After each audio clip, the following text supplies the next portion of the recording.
En apparence, c'est une famille heureuse. Alia et Moshin Khan et leur fils âgé de 5 mois.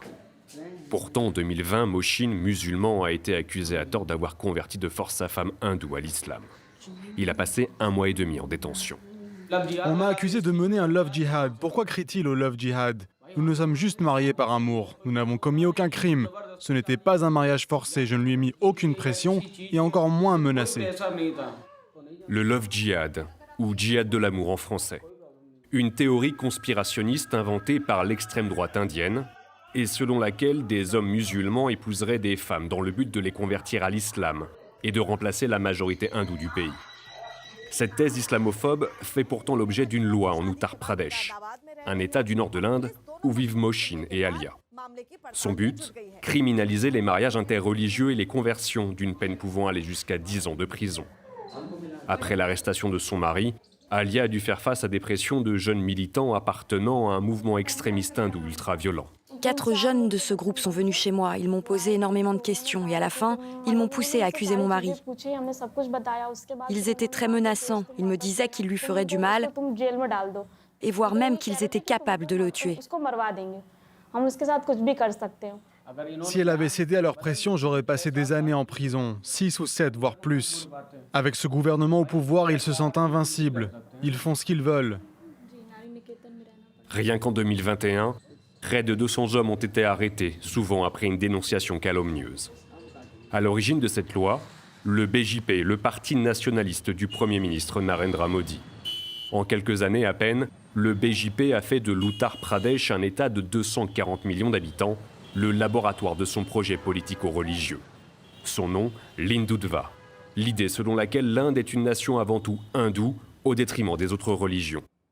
À la tête de cet État depuis 5 ans, cet homme, un proche du Premier ministre, le moine fondamentaliste Yogi Adityanath.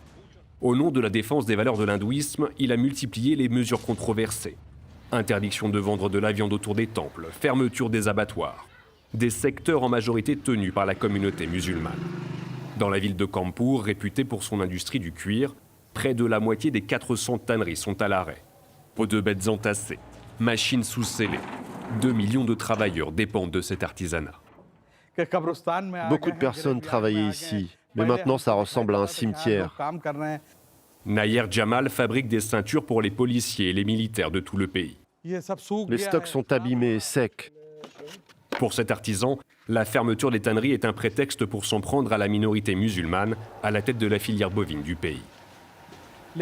Le plus triste dans cette histoire, c'est que nous avons le sentiment que les autorités veulent détruire notre industrie simplement parce que c'est la communauté musulmane qui la contrôle.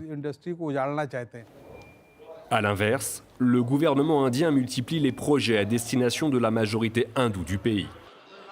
À 300 km à l'est de Kanpur, Bénarès, considérée comme la plus sainte des villes indiennes. Chaque jour, des milliers de pèlerins viennent méditer ou bien se purifier dans le Gange, le fleuve sacré de l'hindouisme. Et depuis quelques semaines, à 2 pas des berges, les dévots peuvent aussi visiter cet ensemble monumental flambant neuf, qui relie la rive à des dizaines de temples rénovés comme celui-ci, dédié au dieu Shiva. Coût total, 45 millions d'euros. Une promesse de campagne du député local, le Premier ministre Narendra Modi lui-même, dont Bénarès est la circonscription. De quoi ravir ce prêtre qui gère le site religieux.